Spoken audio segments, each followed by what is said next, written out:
आस्था और अंधविश्वास, आखिर किस पर विश्वास किया जाए, इस पर बहस अभी जारी है। हमारे समाज में यह एक ऐसा विषय बन गया है जो सदियों से चला आ रहा है और हमें किस पर विश्वास करना चाहिए। आस्था क्या है, इस बारे में जान लेते हैं। आस्था विश्वास है, आस्था भरोसा है, आस्था श्रद्धा है। जब कोई इंसान अपने से किसी बड़ी शक्ति को मानता है, धर्म, संस्कृति या परंपरा से जुड़कर जीवन में सकारात्मकता पाता है, तो हम उसे आस्था कहते हैं।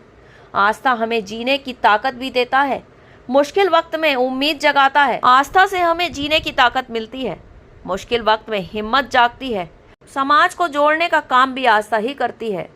उदाहरण के लिए अगर हम देखें तो मंदिर में दीपक जलाना, क्योंकि इससे वातावरण पवित्र और मन शांत हो जाता है। किसी गरीब की मदद करना, क्योंकि यह मानवता की शिक्षा देता है।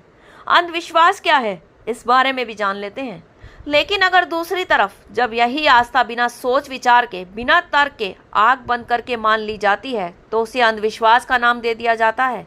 अगर बिल्ली रास्ता काट जाए तो काम बिगड़ जाएगा, अगर किसी का चश्मा टूट जाए तो अशुभ हो जाएगा, ग्रह नक्षत्र बदलते ही जिंदगी बदल जाएगी, ऐसी मान्यताएं जिनका कोई वैज्ञानिक आधार भी नहीं होता है, वही अंधविश्वास कहा जाता है। अगर आस्था और अंधविश्वास में तुलना की जाए तो उदाहरण के तौर पर कुछ परिणाम सामने आते हैं।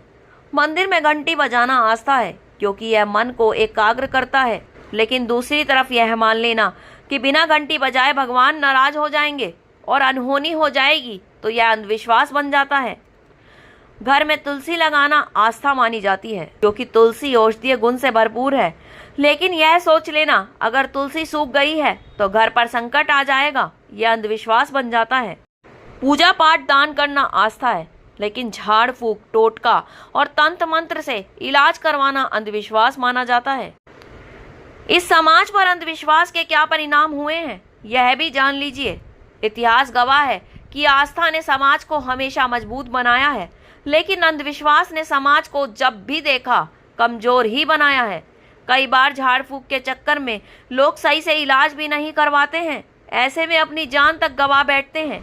अभी बीते दिनों कोरोना महामारी के दौरान अफवाहें फैली थी, गोबर लगाने से बचाव होगा या ताली थाली बजाने से वायरस भाग जाएगा। ये सब अंधविश्वास थे जिन पर हमने विश्वास किया था, जिनकी वजह से लोगों ने असली सावधानियों को नजरअंदाज कर दिया। ऐसे में कईयों की जानें चली गई। आज भी कई जगह बच्चों की पढ़ाइयों को रोक दिया जाता है, यह सोचकर कि उनका भाग्य शिक्षा से नहीं बल्कि किस्मत से बदलता है।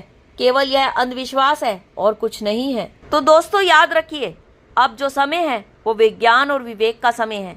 हम चमत्कार की बजाय कारण को खोजें, कारण को खोजना भी चाहिए। डर की बजाय समझ विकसित करें और आस्था को अंधविश्वास से बिल्कुल अलग पहचानें।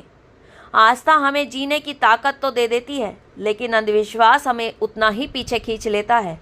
इसलिए जरूरी है कि हम सवाल पूछें, तर्क करें, सही गलत में अंतर को समझें और उसे ही अपनाएं। आस्था पर चलिए, लेकिन आंखें बंद कर कर बिल्कुल ना चलिए। विश्वास भी कीजिए, लेकिन अपने विवेक के साथ कीजिए, सोच समझ के कीजिए, क्योंकि ये आस्था मन को मुक्त तो करती है और अंधविश्वास मन को पूरी तरह से जकड़ लेता है, कैद कर लेता है।